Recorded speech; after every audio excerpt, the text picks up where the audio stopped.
सभी भक्तों को मेरी राम राम। आज की जो कथा है वो इस विषय पर है, जा पर कृपा राम की होई, तापे कृपा करे सब कोई।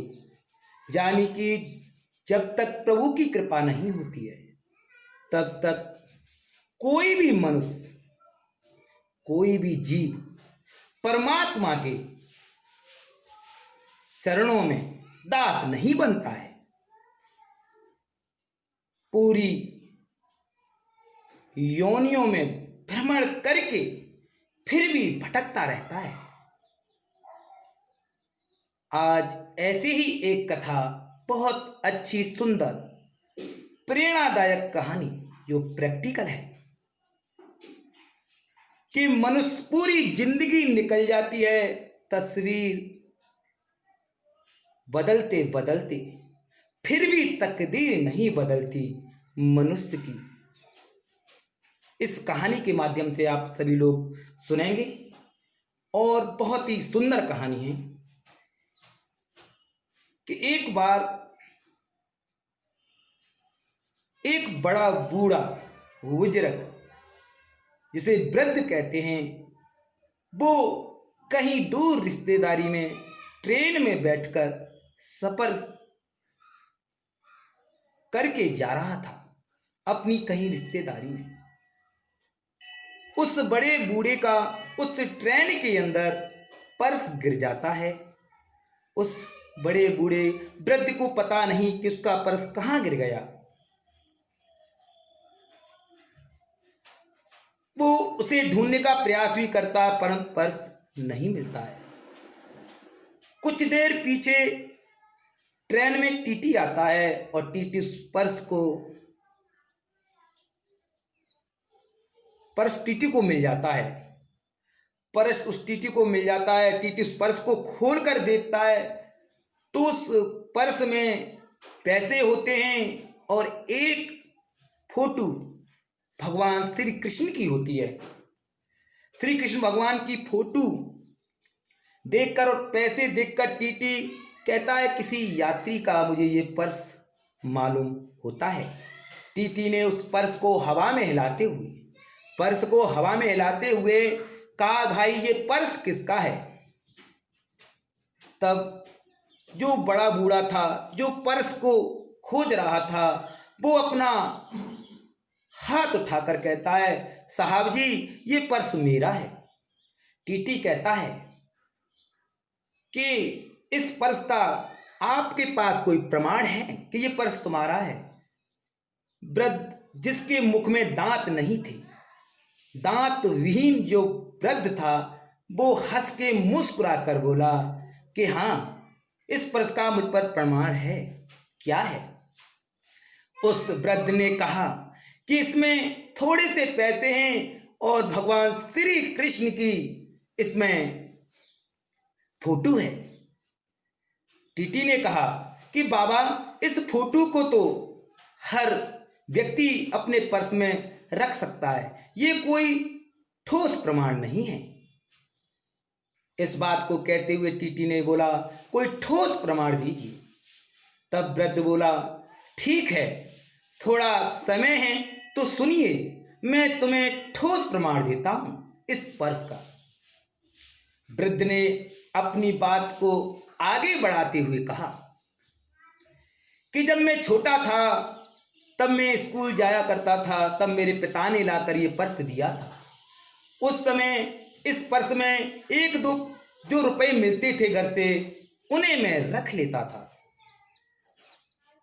और अपने माता पिता की जो फोटो थी उस फोटो को भी रखा करता था।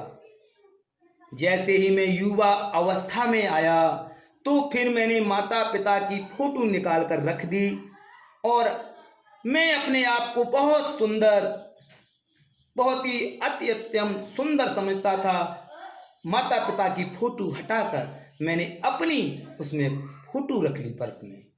उसके बाद जैसे ही मेरी शादी हुई, शादी में मेरी जो घरवाली थी, जो पत्नी थी, बहुत ही सुंदर थी।